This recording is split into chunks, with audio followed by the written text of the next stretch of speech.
Então, boa tarde a todos, bem-vindos aí de volta, mais um Leituras das Tardes com Platão. A gente muito provavelmente vai fechar hoje a leitura do Banquete, né? E vai ser interessante a gente ver como é que o Alcebiades finaliza esse discurso de elogio a Sócrates, né? A gente vem aí de uma compreensão desses últimos discursos como sendo dialéticos.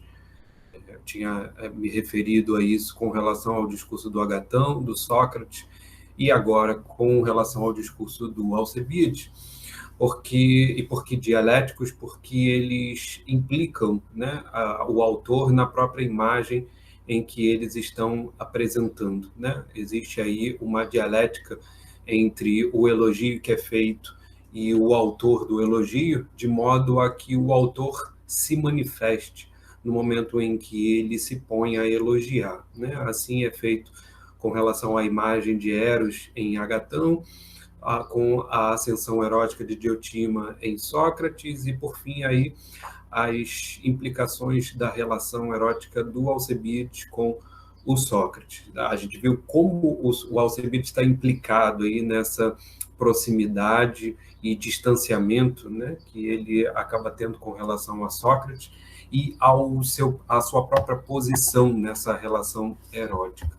A gente viu na última leitura como é que foi a última investida do Alcebiades em termos eróticos, né? A gente viu que o Alcebiades estava encarnando o papel do amante, fazendo lá utilizando-se de todos os artifícios para fazer o Sócrates cair numa armadilha, né? E como é que esse último encontro deles, que faz com que eles coloquem em pratos limpos, digamos assim, né, às claras, quais são de fato as intenções, tanto da parte do Alcebiades quanto da parte do Sócrates, e a gente vê qual é o desfecho disso. O Alcebiades esperando, acreditando que de fato o Sócrates tem por ele amor, ou seja, que Sócrates estaria no papel de amante, portanto, em relação àquela beleza que ele possui, ele poderia substituí-la por aquilo que o Sócrates poderia lhe dar, que é uma beleza interior, aquilo que o próprio Alcebiades havia identificado internamente em Sócrates, né, dada aquela imagem do Sileno, que se abre e a gente encontra a estátua dos deuses.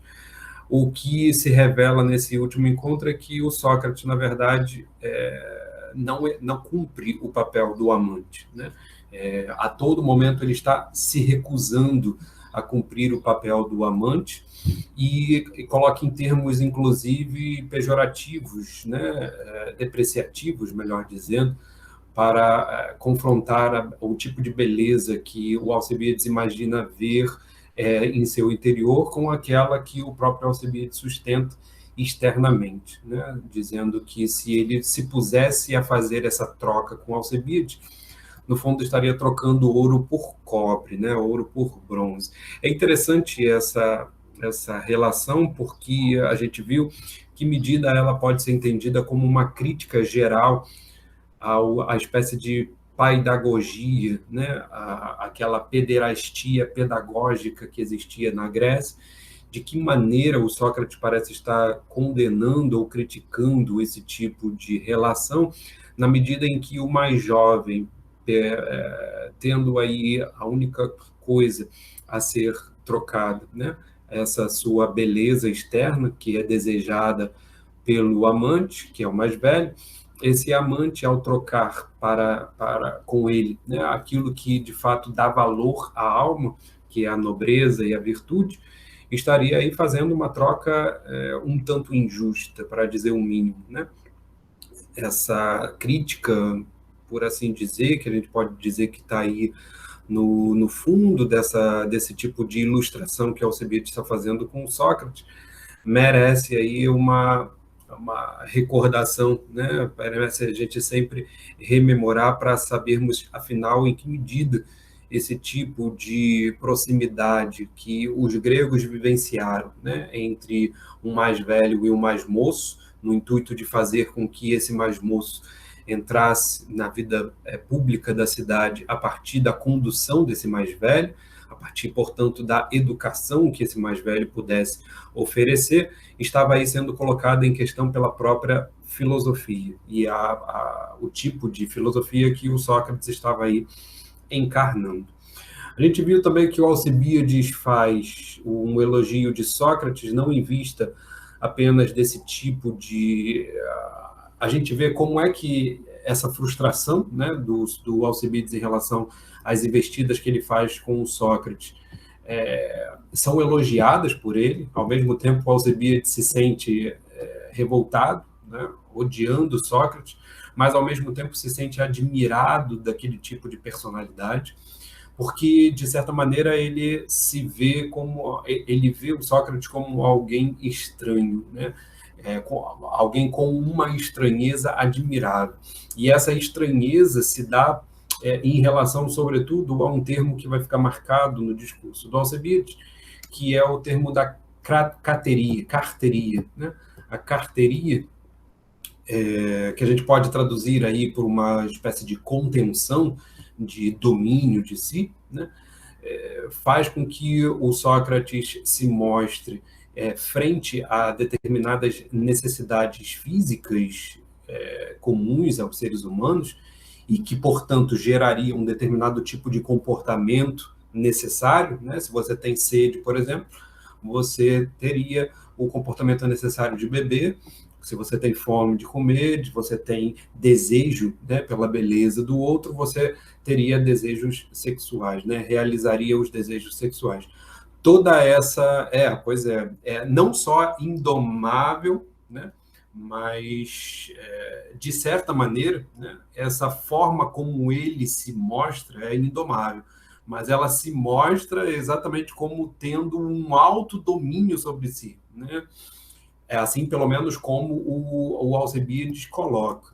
A grande questão aí é que a gente vai ver como é que esse domínio de si, na verdade, é uma inversão das expectativas.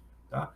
É isso que eu estou tentando trazer desde o encontro passado, porque tem a ver necessariamente com a ideia de que, dada uma determinada necessidade, a expectativa que se tem é que você haja de um determinado modo.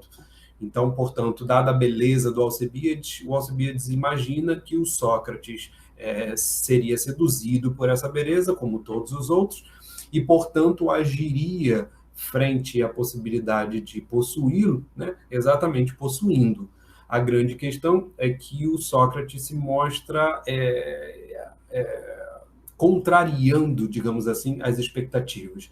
E Alcibiades coloca essa contrariedade em outras circunstâncias, né? Em circunstâncias de fome, a escassez de comida, o Sócrates se mostra inabalável.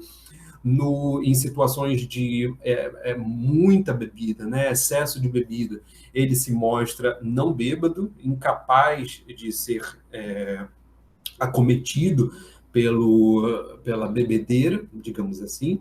E com relação às intempéries do tempo, né, a gente vê como é que o Alcibiades retrata o Sócrates frente a uma grande geada, né, a um momento de um tempo muito frio. Ele estaria ali imóvel, né, incólume, melhor dizendo, e aí talvez aí com essa noção que você quis dizer, Giovanni, de um indomável mesmo. O indomável no sentido de nenhuma dessas necessidades são capazes de dominar o Sócrates, né? Não são capazes de modificar aquilo que o Sócrates teria como um comportamento necessário para ele. Então, frente à fome, frente ao excesso de bebida, todo esse tipo de correspondência que haveria entre a necessidade dada, né, biologicamente, e o tipo de comportamento esperado, essa relação não era visível naquilo que o Sócrates apresentava. E é esse o conflito do Alcebiades. O Alcebiades se mostra, ao mesmo tempo, odiando Sócrates, boa tarde, odiando Sócrates e amando-o ao mesmo tempo, na medida em que o Sócrates se mostra com essa imagem invertida, né? Fora das expectativas, né? De certa maneira, como ele vai dizer, atópica, né? Ela não se encaixa em nenhum lugar. Tá? A gente vai ver como é que o Alcebiades continua essa descrição da personalidade do Sócrates, por assim dizer, e agora a gente vai ver sempre essa vinculação, agora muito mais forte, entre os atos e os discursos. Tá? Os gregos tinham essa ideia de que aquilo que o ser humano ele se manifesta, ele manifesta sempre em atos e palavras. Tá? Esse foi, inclusive, o primeiro nome que nós demos ao nosso grupo de pesquisa, né, de atos e de palavras, exatamente para marcar essa configuração do pensamento ético do grego antigo, em mensurar, né, aquilo que é necessariamente humano a partir das ações e a partir dos discursos. Portanto, fazendo aí uma relação entre a dinâmica dessas duas esferas, esses dois aspectos da vida humana, de tal maneira a mostrar que é nesse âmbito que situa aquilo que é propriamente humano. Tá? Então, a gente vai ver agora, nessa parte do discurso, como é que o Alcebiades vai deixar uma ênfase maior para esse aspecto da prática, né, das ações, e entremeando a essas ações a questão do discurso, para poder novamente, ele vai voltar novamente à imagem do sátiro e do sileno, para ratificar mais uma vez aquilo que ele tem falado desde o início. Tá? A gente está aí em 220D, quase 220E, para continuarmos essa caracterização que o Alcebiades faz do Sócrates. Acharam aí?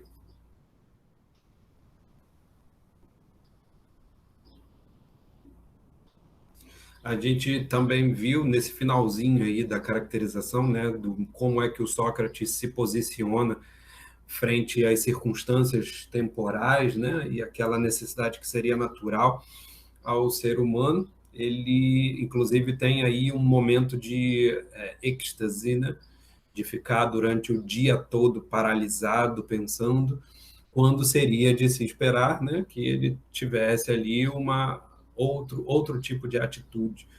Então, todas essas imagens que o Alcibiades foi retratando com relação ao Sócrates reforçam essa condição de estranheza do Sócrates. Tá? E agora, frente a essa condição de estranheza, o Alcibiades vai trazer algumas notas que sinalizam a virtude socrática e o como Sócrates, embora sendo estranho, ele consegue ser exatamente aquilo que se esperaria de alguém virtuoso, né? De alguém excelente, de alguém heróico, em última análise. Tá? Esse termo vai ser importante para a gente ver como é que essa imagem que surge do Sócrates é uma imagem heróica. Né?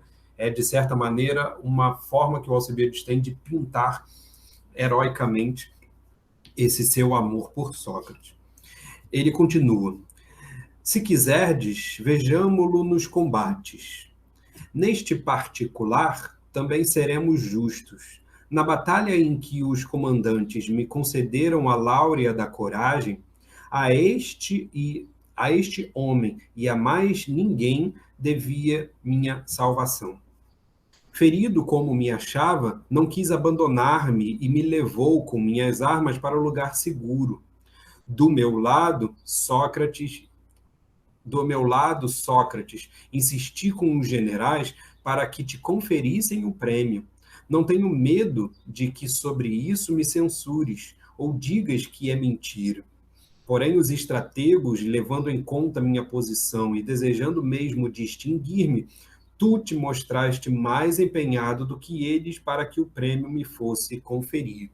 Então, existe aí uma circunstância de batalha em que o Alcibiades é o líder de uma grande circunstância dessa batalha, e que ele, se vendo ferido, salvado pelo Sócrates, né? Ele acaba sendo salvo pelo Sócrates nesse momento de batalha, e saindo-se, portanto, aí, né, salvo, ele vai ser laureado, né, posteriormente, em decorrência dessa batalha. Mas a láurea, né, deveria ser dada a Sócrates, que o salvou, e não necessariamente a ele. Né? A questão aqui toda é colocada em termos de uma divisão de classes, vamos dizer assim, tá? Porque o Sócrates era de uma classe inferior, né? Dentro do exército você tinha ali a possibilidade de que a própria divisão social que existia, né, na polis fosse reproduzida em contexto militar. Então, por exemplo, o cavaleiro, aquele que ia em batalha a cavalo, era geralmente da aristocracia, da nobreza, né, alguém que era dono de terras e tal. E alguém de uma classe inferior tinha a condição de soldado, né? Aquilo que o grego vai chamar de hoplita. Então, esse hoplita era exatamente o Sócrates, né? Era da infantaria, era alguém que ia ali a pé na batalha, tá? Então, existia uma diferença de classe, né? Nesses momentos de confronto. O que o Alcebiades está indicando aqui é exatamente por causa dessa divisão de classe, acabaram oferecendo a láurea ao Alcebiades e não a Sócrates, como era devido. Tá? E ele agora, inclusive, descreve um pouco melhor essa condição dele a cavalo e do Sócrates como hoplita. Ele diz: precisariais também, senhores, ter visto Sócrates quando o exército foi obrigado a retirar-se de Délio. Não sei como viemos a ficar juntos, eu a cavalo e ele a pé. Vejam aí que é exatamente essa a descrição, tá? Isso não é por acaso, é uma configuração mesmo do próprio exército e resplandecendo aí, né, reproduzindo uma diferença de classe. Ele a pé com todo o equipamento dos hoplitas. Retirava-se assim juntamente com Laques quando o exército já se havia dispersado. Encontrando-os por acaso, logo os reconheci e disse que não desanimassem, pois não os abandonaria. Nessa ocasião, pude observar Sócrates muito melhor do que em Potideia. Por estar a cavalo, sentia-me seguro. Então, ele, Alcebiades, né? Estar a cavalo, sentia-se mais seguro. Para começar, quanto ao sangue frio, quão grande era a sua superioridade sobre Laques, né? A superioridade de Sócrates sobre Laques. Interessante a referência a Laques, porque Laques vai ser o personagem, uma das personagens principais de um diálogo de Platão que recebe exatamente esse nome, né? Laques. E o Laques, que é o diálogo do Platão, vai ser um debate de Sócrates junto ali na presença, né, de Nícias e de outros, e com Laques, acerca da coragem, do que é de fato um homem corajoso, do que é de fato essa virtude que geralmente nos campos de batalha se condecora, né, em vista de algum grande heróico, algum grande ato heróico. Tá? Então, a referência ao Laques aqui é interessante porque faz, em certa medida, uma referência a esse contexto do próprio diálogo reproduzido pelo Platão. Depois, Aristófanes, verifiquei que tanto lá como aqui ele avançava conforme o descreveste, o olhar soberbo e a revirar os olhos. Né? Mais uma referência aí, vejam que não é por acaso que o Platão vai deixando essas referências pelo caminho.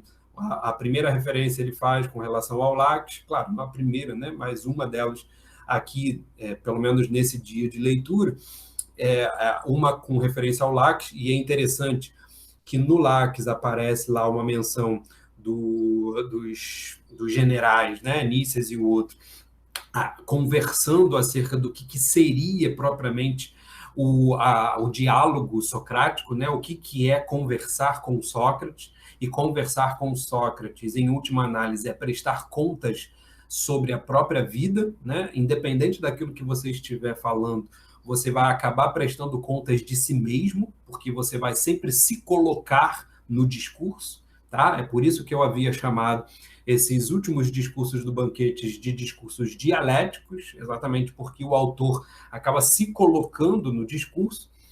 E agora a gente vê uma referência aí a Aristófanes e à comédia que o Aristófanes escreveu criticando Sócrates, né? A gente já falou sobre ela algumas vezes, que é a comédia As Nuvens, em que o Sócrates é colocado como uma das personagens, né? Ele é o mestre de uma escola, né? Que é a própria casa dele, e que nessa imagem que o Aristófanes pinta do Sócrates, o Sócrates entra em cena, né, suspendido no ar por um cesto, né? É como se ele estivesse vendo o ser humano, né, os mortais, os simples mortais, de cima, com uma certa superioridade, com uma certa soberba.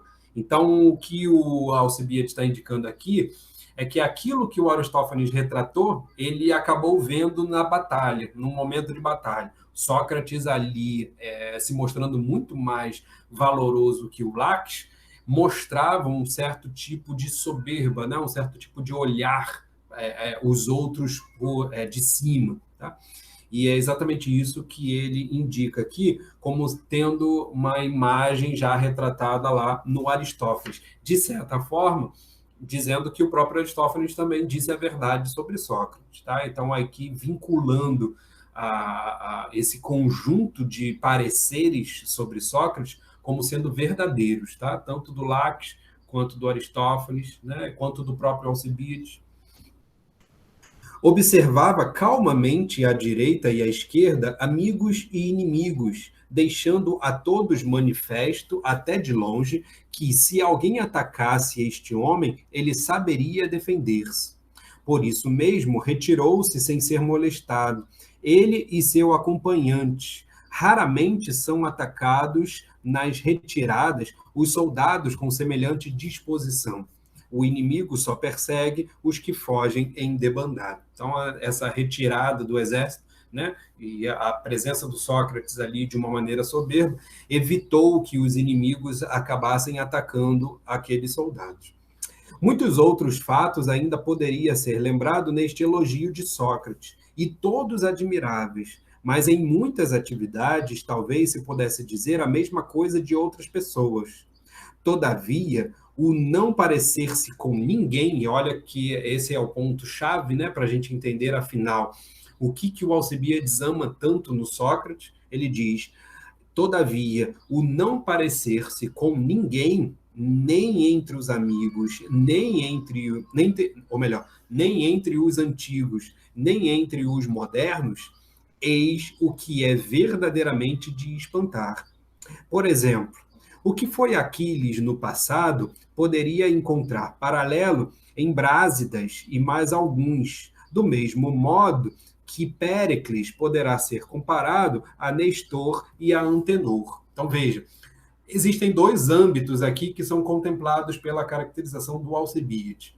Por um lado, Aquiles é o grande herói da Ilíada, a Ilíada de Homero, e nesse âmbito mítico, né, que o Alcibiades chama de antigo, ele pode ser muito bem comparado a algum moderno, como ele traz aqui o exemplo do Brásidas.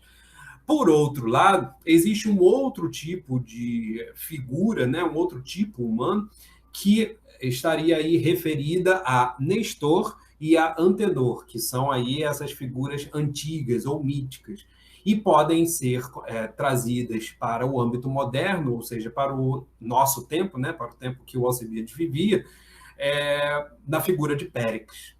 Então, veja, existe aí a possibilidade, dada essa maneira como o Alcibiades caracteriza esses dois tipos, são dois tipos, Aquiles e Nestor, tá? São dois tipos, o Brásidas e o Péricles, eles não são valorosos da mesma forma. Tá? Um é valoroso em termos de ação e o outro é valoroso em termos de discurso. Tá? E ele vai falar um pouco sobre essas duas qualidades. Mas o que é interessante é que, mesmo dentre os modernos, a gente sempre encontra uma referência entre os antigos, né? Como uma espécie de paradigma, uma espécie de modelo. Existe um tipo de herói que é modelo de todos aqueles que seguem o mesmo comportamento, percebe? O que o Alcibiades está querendo indicar é que, no caso de Sócrates, não há possibilidade de você, identificando o que Sócrates é, você encontrar um outro modelo, né? Encontrar alguém parecido, nem entre os seus contemporâneos e nem no âmbito mítico. Não existe uma outra personalidade, digamos assim, que poderia ser comparável à personalidade heróica de Sócrates, tá? E isso é exatamente o que o Alcibiades está chamando de a atopia do Sócrates. Então ele diz, há outros vultos exornados, né, de idênticas qualidades, sendo possível, em todos esses casos, estabelecer confronto. Mas no que entende com a originalidade deste homem, a originalidade aí é exatamente a atopia, ten atopan anthropos, então é a atopia deste homem, né? Tanto dele como de suas palavras, por mais que procure, ninguém encontrará nem de longe quem se lhe assemelhe, ou seja, entre os varões de agora ou entre os do passado, a menos que o comparemos, como o fiz, com os silenos e os sátiros, ele e seus discursos. Então veja que o Sócrates é incomparável, mas ele é incomparável exatamente como uma figura humana. Ele só pode ser comparado dentro no âmbito dessas figuras míticas que o Alcibiades trouxe, que é o caso do Sileno e o do Sátiro. Tá legal? Então, isso configura aí a estranheza dele. Fala aí, Sérgio. Oi, tá escutando? Sim. Esse ponto de reflexão em que Sócrates, no discurso aí do Platão, seria algo de incomparável. Esse incomparável seria um ponto de inflexão no sentido de a filosofia da razão, a racional, começaria com Sócrates, nesse sentido, que tem um ponto de ruptura dentro do que não pode ser comparado com uma tradição, já que ele não é um modelo, ele seria o original, nesse caso. E aí o original eu entendo como a razão discursiva, a razão que busca o conhecimento. Seria por aí? Poderia ser. Eu não colocaria forte essa questão da razão, né? Mas, sim, é possível a gente dizer que, de certa maneira, o que o Platão aqui, de um modo geral, está fazendo é retratar a novidade da filosofia e, portanto, retratar a estranheza daquele que é o primeiro filósofo, que é o caso do Sócrates. Então, veja que a gente está aí no âmbito mesmo do que o Platão a todo momento está fazendo, que é mostrar para a gente o que, afinal, significa filosofar, né? E o que significa filosofar é feito por um filósofo. A grande questão aqui está sendo colocada exatamente por isso que você falou, né? De apontar para um momento de inflexão em que você não encontra nada antes que possa corresponder a uma espécie de imagem, né? Para você dizer que, afinal, o que o Sócrates está fazendo está apoiado numa tradição, exatamente porque ela está trazendo uma coisa completamente nova, que vai servir exatamente para a posteridade, né? Então, esse ponto de inflexão, né, que não encontra ressonância em algo anterior e que vai ressonar, né, por tudo aquilo que vai ser posterior a ele, de fato, me parece ser a iniciativa do Platão aqui nesse retrato do Sócrates. Eu não sei se eu colocaria exatamente na questão da discursividade racional, da racionalidade discursiva, porque aí já teríamos que interpretar a filosofia enquanto discursividade racional ou racionalidade discursiva. Tá? Essa é uma possibilidade, mas eu quero colocar aqui de um âmbito geral a filosofia, né? De um modo geral, para a gente não especificar exatamente o que significa a filosofia, mas entendermos exatamente a filosofia como esse tipo de movimento que alguém se propõe a fazer em face de um determinado desejo pelo saber, tá? Um determinado desejo pela sabedoria, esse tipo de movimento que ele descreveu lá com relação ao Eros em Diotima, e que me parece ser aí próximo ao tipo de caracterização que ele fez do filósofo também como um daimon, né? Exatamente por ele ser um intermediário aí, um ser desejante em última análise, tá? Então, me parece que sim, é uma possibilidade de você entender essa caracterização do Sócrates como, de fato, a maneira que o Platão tem de mostrar toda a estranheza que é a novidade da filosofia, tá? Isso, de fato, está sendo feito aqui mesmo. Então, só para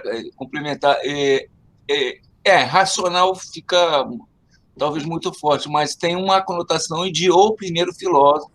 Sim, sim. Se pensar numa certa racionalidade, não sei se uma racionalidade do humano, que é absolutamente da ordem do humano, porque os outros filósofos, os pré-socráticos, falavam a respeito da natureza, né? Não centravam no humano, era sempre uma relação do homem com a natureza.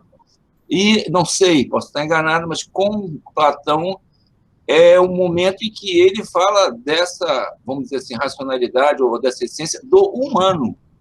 Eu não sei se a gente pode começar a pensar que a defesa da filosofia, segundo Platão, começa com a ideia de que é um conhecimento absolutamente a partir do humano. Não sei se eu poderia pensar nesse aspecto quando a gente fala de racionalidade. Sim, poderia. Aquilo que o próprio Sócrates, né, na verdade o Platão escrevendo, né, como se fosse o discurso do Sócrates, ele coloca na boca do Sócrates na apologia. Sócrates vai dizer que ele não sabe nada, né? Ele não tem nenhum saber, ele só sabe que não sabe, e esse não saber, né, ou esse saber que ele não sabe, ele vai chamar de antropinesofia, né? Ou seja, uma sabedoria humana. Então, de fato, a gente pode dizer que o que é próprio da filosofia, né, seria um certo tipo de movimento desejoso em direção ao saber e que se constitui exatamente como um saber humano, né? Então, acho que sim, daria para fazer a caracterização da filosofia em Platão dessa maneira. A gente não pode deixar de considerar também que os sofistas já tinham colocado alguma reflexão acerca do âmbito humano antes, né? E todo esse movimento da filosofia, de certa forma, já com Sócrates e depois com aqueles que vão ser chamados de socráticos, vai ser toda uma espécie de confluência, digamos assim, com o próprio âmbito da sofística, tá? Então, vai ser muito importante, por exemplo, para um Platão, diferenciar o que significa o filósofo de um sofista. Mas veja, nesse âmbito aqui, por exemplo, do banquete, a própria Diotima, que estava dizendo, né, o que era próprio da filosofia, ela foi chamada pelo Sócrates de sofista, de grande sofista.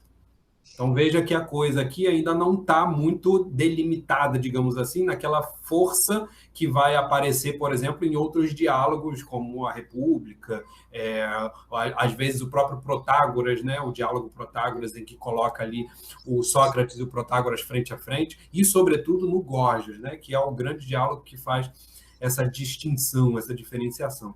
Então, me parece que, por exemplo, aqui, nesse momento, existe a possibilidade aí de você perceber essa confluência tanto da sofística quanto da filosofia como âmbitos circunscritos ao humano. Mas a gente poderia ver aí alguma possibilidade de diferença no tipo, talvez, de discurso ou, principalmente, e aí talvez seja o papel do banquete, na personalidade de Sócrates. É a personalidade de Sócrates que confere aquilo que, de fato, é característico da filosofia. E o que é o característico da filosofia em Sócrates? A inversão das expectativas. Tá? É esse processo de inversão que a todo momento estou querendo mostrar para vocês e que vai aparecer lá no finalzinho dessa caracterização que o Alcibiades faz, né? Para a gente perceber o que é, afinal... Por quê? Porque o sofista ele faz aquilo que esperam dele, né? Ou seja, Ele está num contexto democrático, as pessoas precisam aprender a discursar, e ele vai lá e ensina a saber discursar, né? Ele ensina aquilo que as pessoas esperam aprender. O filósofo, ele não se posiciona dispondo-se a ensinar aquilo que as pessoas querem aprender.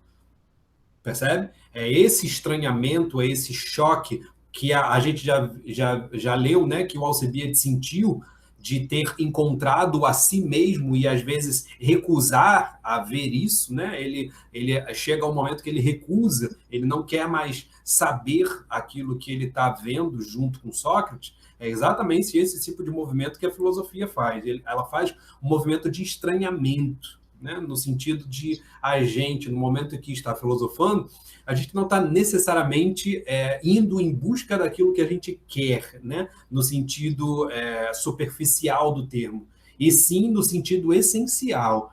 Eu posso não querer, né, abrir mão dos meus prazeres, de algumas circunstâncias na vida, de algum status social, né? Eu não quero superficialmente, mas intimamente o meu ser quer o conhecimento, quer conhecer de fato aquilo que eu sou.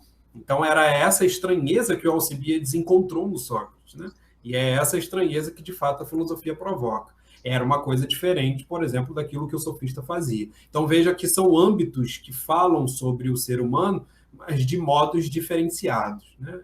Um fala mais acerca da superfície e o outro vai falar de algo mais íntimo, digamos assim, né? De algo mais interno. Então, César, só pegando esse gancho, a forma com que Sócrates, descrito por Platão, vai obter esse conhecimento, a gente vai entender como maêutica, no íntimo, a pessoa tem esse conhecimento, segundo Sócrates. O problema é como extrair esse conhecimento da própria pessoa, que ela tem. Uhum. Eu não sei. Aí você tem uma literatura que vai dizer que isso não é exatamente o pensamento do Platão, que esse conhecimento, ainda assim, seria impossível, porque estaria em essências de um trajeto que a gente não sabe qual é o fim. É isso, quer dizer, existe uma diferença, porque quem está escrevendo sobre Sócrates é Platão. Platão fala de Sócrates. E Platão vai falar também de Sócrates não socrático. Quer dizer, o método não quer dizer, a verdade não se esgota em Sócrates. Entendeu? Isso fica um pouco confuso, quer dizer, como é que Platão escreve Sócrates na obtenção de conhecimento, mas também não é o que o Platão pensa a respeito da busca do conhecimento. Tem isso? Tem essa possibilidade sempre, exatamente a estranheza que causa isso. Por exemplo, a gente está lendo o diálogo, o banquete de Platão, em que o Platão não aparece em nenhum momento, né? A estranheza está dada exatamente pelo gênero literário. Sim. Ele cria uma obra, coloca personagens se pronunciando acerca daquilo que elas pensam, mas o próprio Platão em si fica escondido, né? E a gente não sabe, na verdade, exatamente aquilo que o Platão quer dizer. Será que o Platão está aqui, nesse momento, falando através de Alcibiades ou está falando através de Sócrates? Sim. Certo? Na verdade, ele está falando através dos dois. A grande questão é que o Platão, como é o criador do diálogo, ele está querendo mostrar para a gente algo a partir dessa dialética entre Sócrates e Alcibiades, por exemplo, nesse momento, né? Sim. Então, me parece que a filosofia do Platão ela é diferente da filosofia do Sócrates, exatamente porque ela é uma filosofia literária. Aí a gente teria que ver aí outros elementos para a gente poder perceber como é que essa incidência literária, digamos assim, né, ela vai para um outro patamar em relação àquilo que o próprio Sócrates tinha feito. O Sócrates nunca escreveu nada. Então, a filosofia dele não é literária, ela é dialógica, ela acontece na presença dos interlocutores, né? O que o Platão faz já é algo diferente. Então, existe sempre esse estranhamento entre aquilo que o Platão pensaria, né, digamos assim, e aquilo que o próprio Sócrates está pronunciando nos diálogos. Então, isso é uma discussão vastíssima, né? Muita gente vai dizer que aquilo que o Sócrates diz nos diálogos é o que o Platão pensa, outros vão dizer que não dá para dizer com certeza o que o Platão pensa, outros vão apontar para o fato de que você tem que vincular vários diálogos juntos, né, ao mesmo tempo, para você ter uma ideia do que o Platão está querendo dizer. Então, a discussão é vastíssima mesmo, realmente tem esse problema aí, e não é uma coisa solucionável, né? A gente não tem condições de solucionar, a não ser que você se posicione em relação a alguma dessas perspectivas mesmo. Certo. Tranquilo? Continuamos, então. Olha aí o que ele vai apontar agora. Como eu falei, com essas duas imagens aí que ele apresenta, tanto do Aquiles quanto do Péricles, né? Como sendo dois tipos humanos bastante heterogêneos assim, e que ilustram aquilo que o grego tem como sendo fundamentalmente humano, que é o âmbito da ação e o âmbito do discurso, né? Então, o Péricles e o Nestor, né, essa figura mais mítica, seria uma espécie de modelo desse tipo de ser humano dedicado à virtude do discurso, à virtuose da linguagem, e, por outro lado, um tipo como Aquiles, Brásidas e tantos outros, você poderia alocar aí no âmbito daqueles que são virtuosos em face da ação. Eles mostrariam como é que eles, agindo, se mostram virtuosos, né? A estranheza aqui para o Alcebiades é que o Sócrates não encontra alguém que possa ser alguém a quem ele possa ser remetido, né? A não ser as figuras míticas. E aí, mais uma vez, o Alcebiades se utiliza dessas figuras para ilustrar tanto as ações quanto os discursos do Sócrates. Ele diz: sim, pois esqueceu-me há pouco mencionar uma particularidade, né? Então ele diz que esqueceu de falar algo que ele vai falar agora. Seus discursos são parecidíssimos com os silenos que se abrem. Olha só, ele já tinha falado dos silenos, lembra?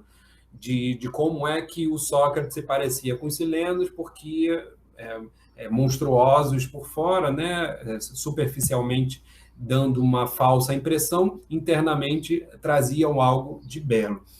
Só que o que ele está acrescentando aqui é que não é só o Sócrates que parece ser assim, é exatamente o seu discurso, é exatamente aquilo que ele fala. Tá? Com efeito, se alguém se dispuser a ouvir um discurso de Sócrates, de início o achará simplesmente ridículo. As palavras e expressões com que ele reveste o pensamento fazem lembrar a pele de um sátiro despudorado. Refere-se a burros de carga, a ferreiros, sapateiros e curtidores, parecendo que sempre fala das mesmas coisas com as mesmas palavras. De forma que qualquer indivíduo inexperiente e sem instrução zombará do que ele diz. Mas se alguém os apanhar entreabertos e penetrar no seu interior, descobrirá de imediato que são esses os únicos discursos de conteúdo sério, e os mais divinos e ricos em imagem de virtude, e os que visam a fim de maior alcançar ou melhor. A tudo o que precisa ter em mira quem deseja tornar-se bom e nobre. Veja, na aparência, os discursos do Sócrates são muito simples, né? Parece que ele está falando ali de uma maneira até chula em alguns momentos, porque não corrobora aquela grandeza que os discursos socráticos, quando você ouve falar, eles reverberam. Né? No momento que você ouve o Sócrates falando, parece aquele cidadão da esquina, o padeiro, ou então aquele que está lá trabalhando todos os dias. E todas essas pessoas, né, de algum modo, diriam que esse discurso, né, qualquer pessoa inexperiente, diria que esse discurso é até ridículo, dadas as pretensões em que ele se põe, né, de falar algo elevado, algo belo, algo nobre.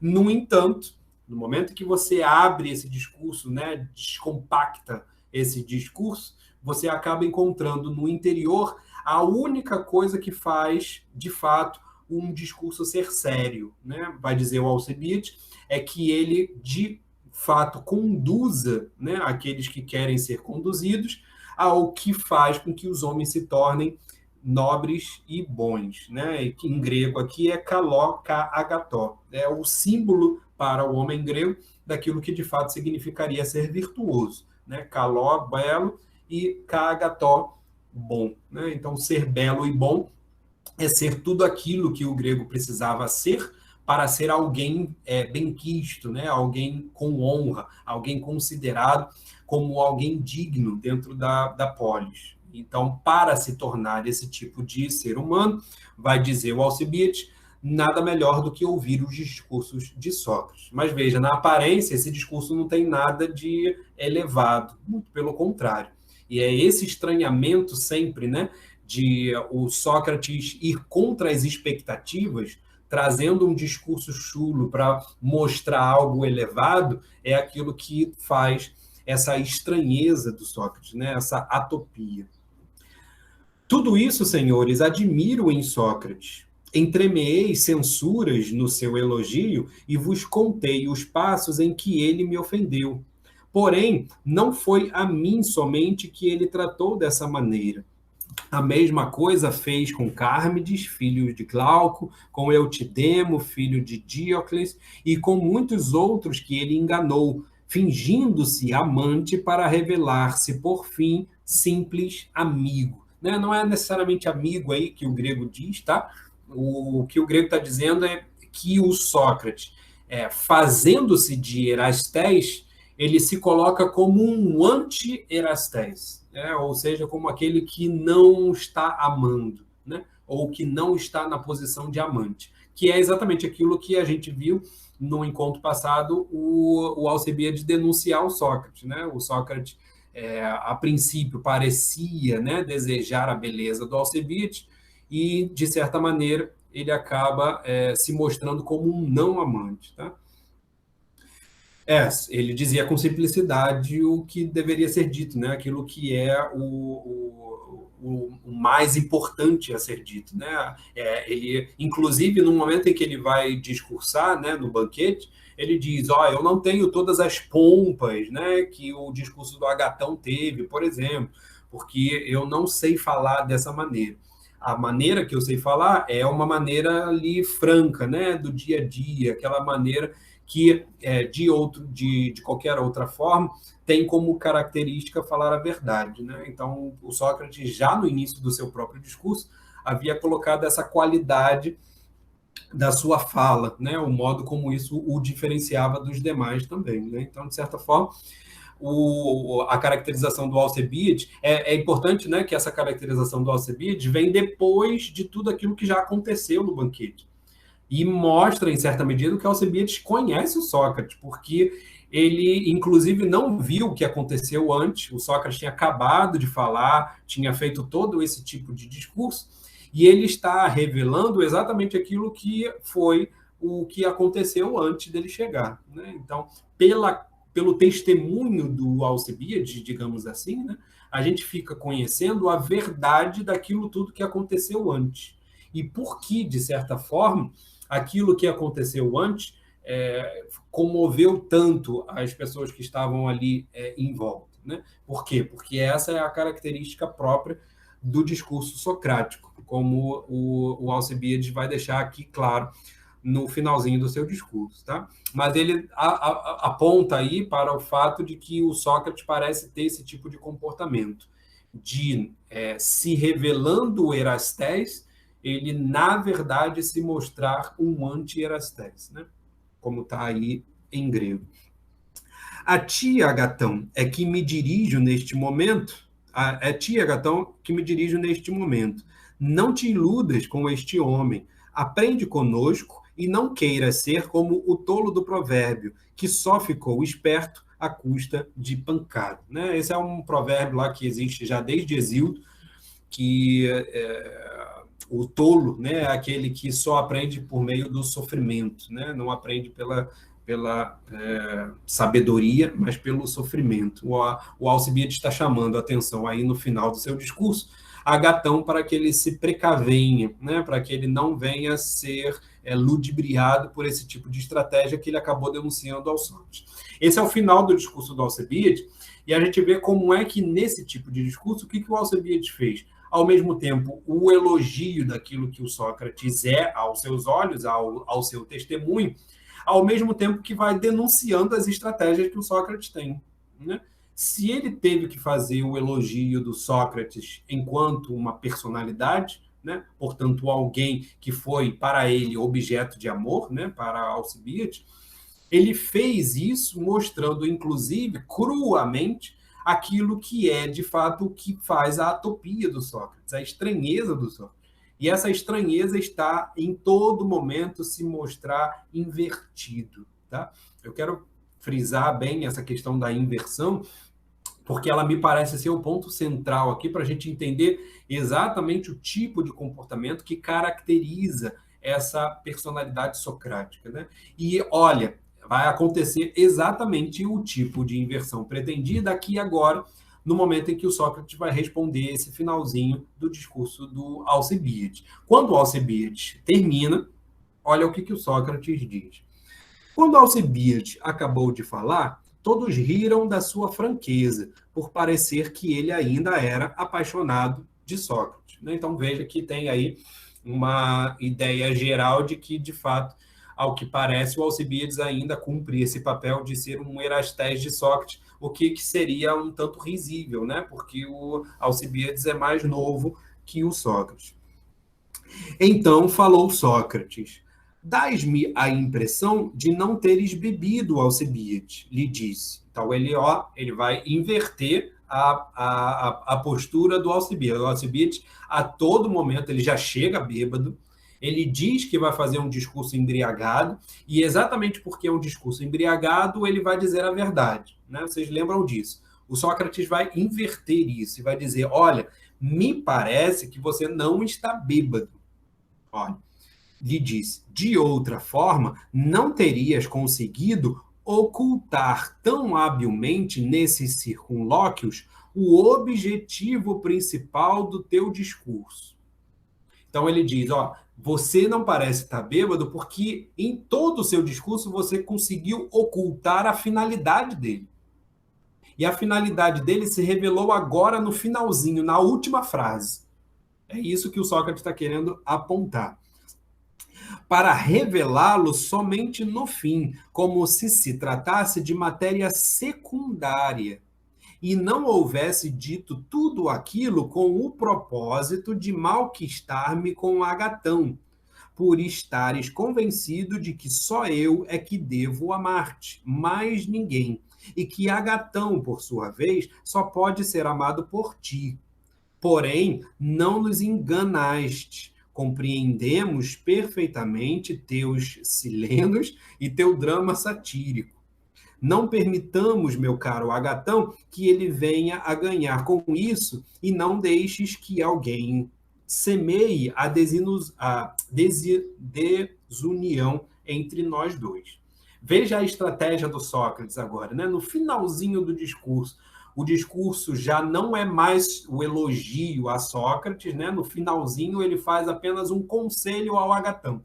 Dada toda essa retratação elogiosa que eu fiz acerca de Sócrates, Agatão, cuidado, precavenha-se para você não se ver ludibriado por esse tipo de inversão, por esse tipo de estratégia. O que o Sócrates vai dizer? Olha, parece, Alcibiades, que você não está bêbado. Por quê? Porque você ocultou durante todo o discurso a finalidade dele, colocando como um adendo. Viram a inversão do Sócrates? O Sócrates está querendo mostrar que esse finalzinho, na verdade, foi a intenção de todo o discurso do Alcibiades. Quando, na verdade, o Alcibiades já tinha falado lá atrás que a intenção dele era, no processo de elogiar Sócrates, castigá-lo. E aí castigá-lo por quê? Né? Porque tudo aquilo que o Sócrates tinha dito dele, né, em última análise ali, era um processo de perseguição. Né? Então, veja, aquilo que o Sócrates já tinha feito em face do Alcibiades, o Alcibiades pretende agora castigá-lo por isso. E esse castigo é feito em termos de um elogio, porque o elogio vai desmascarar as estratégias do Sócrates. Desmascarando as estratégias do Sócrates, não só o Alcibiades vai estar se confessando, mas vai estar precavendo também aqueles outros jovens que podem chegar a ser ludibriados pelo Sócrates. Mas veja, a intenção do Alcibiades sendo colocada no fato de o Agatão, né, ser precavido desse tipo de estratégia é, de fato, secundário. O que o Sócrates está fazendo é colocá-lo como primordial, para mostrar que, no fundo, o Alcibiades queria era que o Agatão fosse simplesmente amado por ele, e não pelo Sócrates, que o Sócrates ficaria amando o Alcibiades. O processo do discurso todo do Alcibiades mostra que, na verdade, o Sócrates não era amante do Alcibiades, né? Ele, a todo momento, embora parecesse, ele se revelou anti-Erastés, né? Ele se revelou um anti-amante. Ele não se revelou no papel do amante. Então, de que maneira o Sócrates está fazendo essa inversão para mostrar exatamente que a posição do Alcibiades era de colocá-lo como seu amante, né? Não faz sentido. E só faz sentido, na verdade, essa inversão exatamente para fazer da pessoa de Alcibiades, né, exatamente aquilo que o próprio discurso dele está fazendo. Ou seja, uma pessoa enciumada que ainda ama o Sócrates e, por amar o Sócrates, quer impedir que o Sócrates tenha outros amantes, né, ou outros amados. Perceberam isso? Existe, portanto, aí, no próprio finalzinho dessa resposta, inclusive, do Sócrates ao Alcibiades e a tudo aquilo que o Alcibiades falou, veja que o Sócrates não descaracteriza, né, como mentira nada do que o Alcibiades disse. Ele só faz a referência a uma espécie de intenção, né? Seria a intenção do Alcibiades promover a desunião entre o Sócrates e o Agatão. E, dada esse contexto, a gente vai ter aí uma nova reconfiguração desse trio. Esse trio já começou lá desde a chegada do Alcibiades. A gente viu como é que o Alcibiades aí está no meio termo, né, entre o Agatão e o Sócrates. Ele ficou exatamente no meio, que é exatamente o local do daimon, é exatamente o local em que se dá a natureza daimônica, a natureza de Eros. Então, aquilo que o Alcibiades estaria fazendo por meio do seu elogio de Eros, de certa maneira, acabou sendo o quê? A vinculação entre Agatão e Sócrates, e não a desunião, e sim a vinculação. O que o Sócrates está dizendo é que, na verdade, a intenção do Alcibiades era promover a desunião entre os dois, quando, na verdade, o que o Alcibiades estava ali, enquanto representado, né, pelo lugar que ele ocupava, estava favorecendo exatamente a união dos dois. E é a união dos dois que vai ser agora ratificada na sequência. É bem possível, Sócrates, respondeu Agatão, que a razão esteja contigo, né, que você esteja falando a verdade. Na verdade, o grego diz isso, né? A prova é que ele veio deleitar-se entre nós dois, com o fito de separar-nos. Então, olha que coisa, o Agatão, já agora, a partir do discurso do Sócrates, começa a ver a chegada do Alcibiades se colocando entre os dois como uma intencionalidade no Alcibiades. O Alcibiades não teve jamais essa intenção porque ele não tinha visto Sócrates no momento em que ele chegou. Percebem isso? O que o Platão está retratando em última análise aqui? O poder do discurso socrático. Ele é tão poderoso a ponto de fazer com que a inversão que ele propõe seja enxergada como a razão de ser dos fatos. Tá? Isso é muito perigoso. Perigoso tal como o próprio Alcibiades já tinha apontado, né? Há um perigo na filosofia, e o perigo na filosofia está exatamente nos efeitos que ela pode promover. Porém, não ganhará nada com isso. Vou deixar o meu leito para reclinar-me ao teu lado. Então, agora o Agatão vai desfazer esse triângulo, né, em que o Alcibiades está aí no meio, entre o Agatão e o Sócrates, e o Agatão vai lá para o lado do Sócrates, né, para poder desfazer o Alcibiades como sendo um intermediário entre os dois. Isso mesmo, teria dito Sócrates, vem para o lugar abaixo do meu. Ó Zeus, exclamou Alcibiades, quanta coisa eu tenho que aguentar deste homem.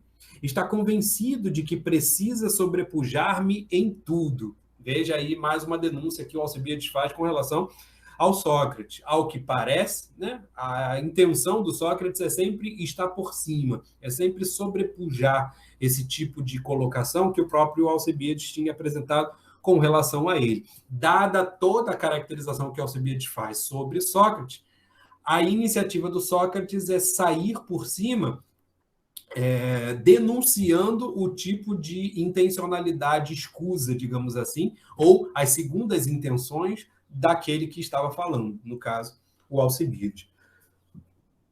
Ao menos, varão admirável, deixa que ele fique entre mim e ti. Então, olha que coisa, né? O Alcibiades agora propõe. Ao menos, deixa que haja aí, novamente, uma triangulação necessária, né? Para que o Sócrates fique entre nós. Não pode ser, falou Sócrates, fizeste o meu elogio. Compete-me agora elogiar quem estiver à minha direita. Se Agatão vier a ficar no lugar abaixo do teu, não fará mais um elogio de minha pessoa, sem que primeiro tenha sido elogiado por mim. É uma simples disposição de lugares, né? Lembram lá que eu tinha falado sobre isso? Se o Alcebiades fez o elogio da pessoa que está ao lado dele, do Sócrates, o Sócrates agora faria o elogio de alguém que está ao lado dele. No caso, o Agatão se colocando ao lado dele, o Sócrates vai fazer um elogio do Agatão. E é isso que tanto Sócrates quer, quanto o próprio Agatão vai querer também. Tá? E por isso que eles negam essa reconstituição dos lugares que o Alcebiades tinha proposto. Tá? É uma disposição aqui de lugares, né, que pode parecer assim um tanto supérflua, mas, na verdade, é para mostrar exatamente o tipo de caracterização estrutural que existe nesse triângulo amoroso aí, que começou com a chegada do Alcebiades e agora está terminando com o final do discurso do Alcebiades. Tá? Deixa, o meu caro, e não fiques com ciúme deste mancebo, pelos louvores com que o cumulo. Desejo ardentemente fazer o seu elogio. Então, Sócrates se diz, de fato, desejoso de fazer o elogio de Agatão, ao que o Agatão vai exclamar também desejoso disso. Urra, gritou Agatão, de jeito nenhum, Alcibiades, poderei continuar aqui, sou forçado a mudar de lugar para ser elogiado por Sócrates. Então ele se dispõe, de fato, a fazer essa mudança de lugar exatamente para assumir o objeto de amor de Sócrates, ou seja, o objeto daquele elogio que o Sócrates irá dirigi-lo. É sempre o que acontece, essa é a última palavra do Alcibiades, teria falado o Alcibiades, onde Sócrates está, ninguém mais consegue nada dos belos mancebos. Em última análise, é isso que o Alcibiades estava querendo dizer com a superação, né? A tentativa de se colocar por cima que o Sócrates mostra, não só na sua personalidade, né, de olhar sempre por cima, mas até nos seus próprios discursos, de fazer as inversões que mostram sempre que o Sócrates acaba no primeiro lugar, né? Ele sempre acaba no lugar superior aos demais. O Alcibiades, mais uma vez, denuncia isso nesse finalzinho, dizendo que onde Sócrates está presente, e aí a gente pode colocar por extensão, onde a filosofia está presente, ninguém mais consegue nada dos belos mancebos. É como se ele tomasse para si toda a prerrogativa da educação, que atrai os belos mancebos, né? Que atrai os belos jovens. Com que facilidade ele arranjou um motivo plausível para que este aqui fosse sentar-se perto dele. Então, veja, ele encontrou, né, Eurem, né, de Eureka, né? Ele descobriu, ele encontrou um discurso capaz de facilmente tirar o Agatão do lugar em que ele estava para colocar em outro lugar. Né? Essa facilidade que o Sócrates tem é exatamente a conclusão do discurso do Alcibiades. Esse discurso elogioso que caracteriza o Sócrates como o papel, ocupando o papel do inversor, né, daquele que faz as inversões, foi muito bem agora caracterizado com essa estratégia final do Sócrates. Né? O Sócrates aí, utilizando-se de um discurso invertido, inverte os lugares ocupados pelo próprio Agatão. Agatão, como sendo mais jovem aqui, acaba sendo o objeto tanto do desejo do Alcibiades quanto do Sócrates. E nessa batalha entre Alcibiades e Sócrates, o Sócrates se sai vitorioso pelo discurso. Né? O Alcibiades tinha feito toda uma descrição sobre a estratégia de Sócrates. O Sócrates, com um mínimo, né? com uma coisa que ele acabou de descobrir. Ele descaracteriza toda a intencionalidade do Alcebiades, ao mesmo tempo que faz com que o Agatão se coloque do seu lado, né? Toda essa estratégia, ela não pode ser por acaso, percebe? Ela é própria da estratégia do Platão de retratar o que seria esse efeito socrático. O que é, afinal, o efeito de Sócrates? O efeito de Sócrates é esse: é conseguir, por meio do discurso, inverter os papéis, inverter as expectativas, inverter as considerações. Tá legal? De seguida, Agatão levantou-se, com a intenção de reclinar-se ao lado de Sócrates. Mas, de súbito, apresentou-se à porta um bando de beberrões, mais uma vez. Da mesma forma que o Alcebiades entrou em cena, agora entra em cena um novo cortejo de beberrões. E como a encontrassem aberta, por haver saído alguém naquele momento, foram entrando sem nenhuma cerimônia e se acomodaram nos leitos. A algazarra tornou-se geral, e na maior desordem viram-se todos forçados a beber em profusão. Veja, a configuração que estava disposta ali, daqueles convivas, que eram 6, e, de certa maneira, fez com que a ordem dos discursos estivesse estabelecida, com a entrada dos beberrões, se transformou em uma desordem, se transformou em um caos. E essa falta de ordem, né, essa situação caótica, trouxe novamente à tona a intenção do banquete, que é sempre a da bebida. Portanto, essa desordem fez com que os presentes novamente se enveredassem em beber, e aí beber em profusão. Pelo que contou Aristodemo, logo depois de se retirarem Erexímaco, Fedro e mais alguns. Quanto a ele, né, a Aristodemo, como estava caindo de sono, dormiu um bom pedaço, por serem as noites então compridas, só havendo acordado ao romper da aurora, quando os galos já cantavam. Ao despertar, notou que os demais convivas dormiam ou já se tinham retirado. Só estando acordados, olha aí uma nova tríade, né? Lembram lá? São 2 detalhes que eu sempre vim reforçando com vocês em termos do diálogo do banquete de Platão. Primeiro, a questão da inversão, né? Que ficou aí caracterizado como estando na essência da personalidade de Sócrates e da filosofia. E, em segundo lugar, a tríade, né? Que dá essa ideia de intermediário que o Sócrates apresentou com relação ao daimon. Agora a gente tem uma nova tríade, né? Já não é mais o Alcebiades, o Agatão e o Sócrates. Agora quem ocupa o lugar do Alcebiades é o Aristófanes. Tá? Então, ao despertar, notou que os demais convivas dormiam ou já se tinham retirado, só estando acordado Agatão, Aristófanes e Sócrates, os quais bebiam por uma grande taça que circulava da esquerda para a direita. Sócrates conversava com os outros 2. Dos demais temas discutidos, declarou Aristodemo não recordar-se muito bem, não só por não haver assistido ao começo da conversa, como por estar meio dormindo. Mas, em resumo, disse, Sócrates os levara a reconhecer que é da competência do mesmo homem escrever comédias e tragédias, e que o poeta trágico de verdade, aí em grego, né? E o poeta trágico que tem arte, né? Que tem técnica, que consegue ter uma sabedoria acerca daquilo que ele faz, ele também será poeta cômico.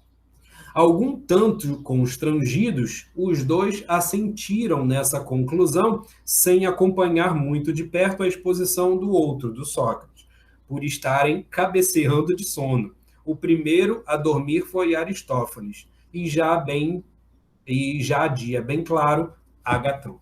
Então veja, o Aristodemo aí, que é o nosso narrador, ele percebe em algum momento a chegada dos beberrões, todo mundo começa a beber, alguns começam a dormir, ele mesmo já está caindo de sono, dorme. Quando ele acorda, ele vê que muitos já foram embora, né? Já tinha saído Erexímaco, Fedro, e ainda estão ali acordados Aristófanes, o Agatão e o Sócrates. Né? Não é por acaso essa tríade, o Sócrates muito provavelmente pode estar aí no meio entre os 2, tá? É uma suposição, E a relação desse diálogo entre os dois é porque o Aristófanes é um poeta cômico e o Agatão é um poeta trágico.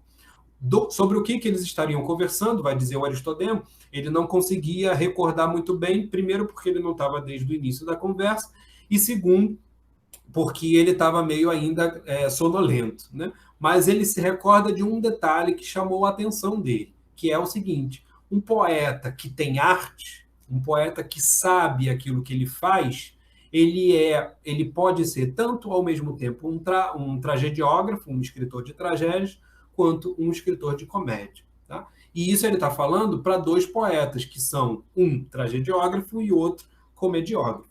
Ele está querendo dizer que, na verdade, aquele que sabe, né, pode ser ambos.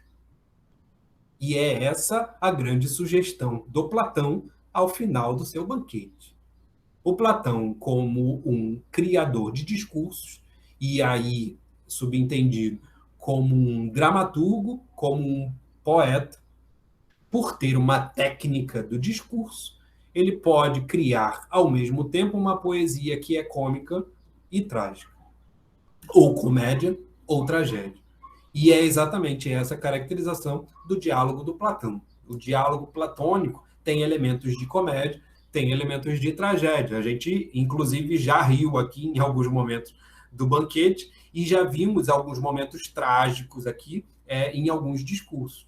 Veja, a habilidade que o Sócrates está aqui advogando ao verdadeiro poeta, que é aquele que possui a arte, né? Aquele que sabe quais são os elementos que compõem a sua arte, é aquilo que, em última análise, o próprio Platão está fazendo para retratar o banquete.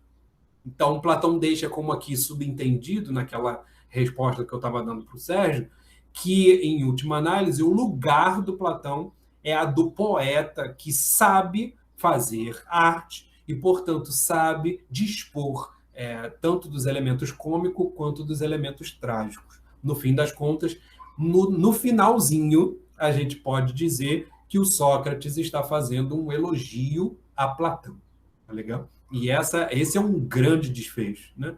Vejam que o Platão não faz nada por acaso. A gente tem aqui, ao final, a possibilidade de fazer, né, dado todo o percurso que a gente chegou, né, transcorreu desde o início até agora, perceber que, ao final, ele colocou o seu herói principal, né, o seu mestre, a maior personalidade, aquela personalidade que mudou a sua vida completamente, que foi Sócrates, fazer com que esse mesmo Sócrates, apontando para o saber do poeta, mostrar exatamente uma espécie de elogio ao Platão, né? Deixar subentendido aí uma espécie de elogio ao Platão. Sócrates, então, depois de acomodá-los, e aí, claro, né? Por que não achar Platão um grande poeta? Vejam essa última frase, né? Esse último parágrafo que encerra o banquete. Sócrates, então, depois de acomodá-los, veja que o Aristófanes dormiu, depois o Agatão. O que o Sócrates faz? Vai lá e cuida para que eles possam dormir mais tranquilos, né? Acomoda, coloca uns travesseiros ali, melhor, mais almofadas, para que eles possam dormir melhor, né? Então, ele tem uma preocupação com aqueles que eram seus interlocutores, a ponto de, mesmo que eles tenham dormido, né, e o Sócrates não, ele cuidar deles. Sócrates, então, depois de acomodá-los, ter-se-ia levantado e ido embora, acompanhando-o como de praxe Aristodemo. O Aristodemo já estava acordado e se encaminha com Sócrates para onde ele vai. Chegado ao Liceu, né, que é um local lá, um ginásio, onde se faziam, né, tanto as lutas, mas também havia ali alguns momentos de conversa, de diálogo, de ensinamento. Ele tomou banho e, como de costume, passou lá o dia inteiro nas suas ocupações habituais, que era exatamente essa, de ver as lutas e de conversar. Só à tarde, indo para casa, a fim de descansar. Essa imagem final que o Platão retrata para a gente com relação a Sócrates, de inabalável, inclusive ao sono, Lembram lá que dentro do discurso do Alcibiades, a gente percebeu um Sócrates inabalável à sede, à fome, às intempéries da natureza, ao desejo sexual, às situações de guerra em que ele mostra coragem, não foge, não teme, salva os amigos, cuida daqueles que estão sonolentos ao seu lado e acabaram dormindo em diálogo, né? Toda essa personalidade que se mostra, em certa medida, invertendo as expectativas, nesse momento inverte totalmente as expectativas com relação ao descanso, né? Ele passa a noite completamente acordado, passa a noite bebendo todas, né? Ele bebeu novamente aqui, inclusive, quando o Aristodemo acorda, ele ainda estava bebendo com Aristófanes e com Agatão, e sai calmamente para o Liceu, toma o seu banho, continua conversando com quem ele tem que conversar, e aí só à tarde, né, ao entardecer, ele volta para casa para descansar. Veja, ele é contra as expectativas. A personalidade do Sócrates é contra as expectativas. E no final, essa contrariedade, essa inversão da expectativa de um Sócrates que vai, ao final do banquete, descansar, né, que iria, né, descansar ao final do banquete, e que ele não vai, ele, na verdade, ele vai cumprir aquilo que é seu costume, e o seu costume é dialogar, ou seja, cumprir o seu costume é cumprir a sua quebra de expectativas. Ele quebra a última expectativa, que é a expectativa do sono, mostrando-se, né, subentendido, né, simbolicamente, como sendo aquele que é o mais desperto. E me parece que essa imagem é simbólica o suficiente para mostrar que apenas ao filósofo e à filosofia cabe exatamente esse tipo de postura, uma postura de quem está sempre acordado, que é imune ao sono, que ilude, que cega e que faz adormecer os demais. Tranquilo? Gostaram desse final aí do banquete? Diga lá, Sérgio.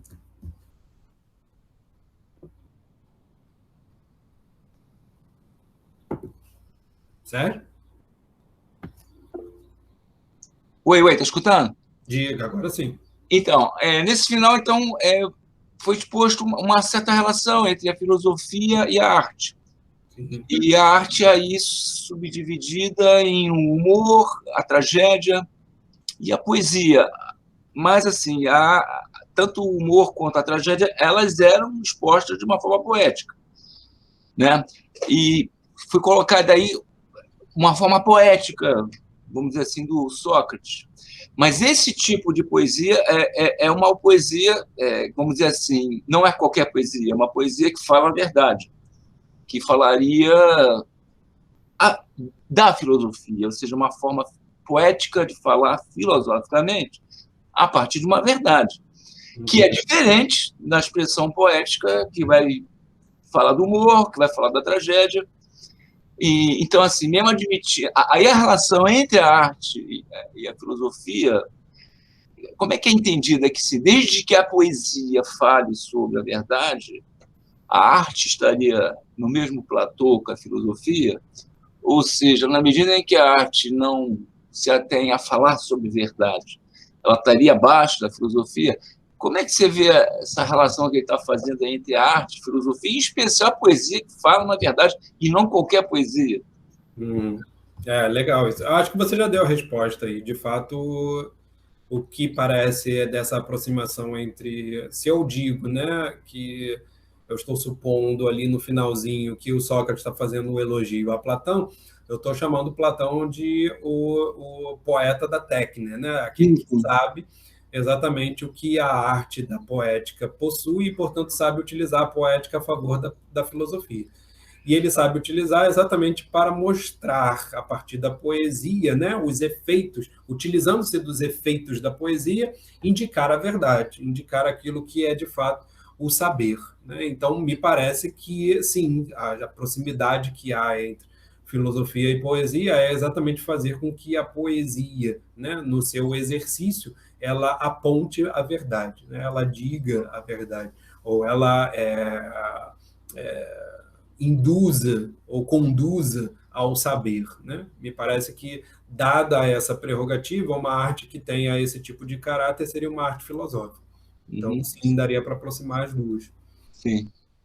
E aproximar as duas ao inverso também, ou seja, em que medida a filosofia ela precisa ser arte, né? Em que medida a filosofia precisa ser poesia também?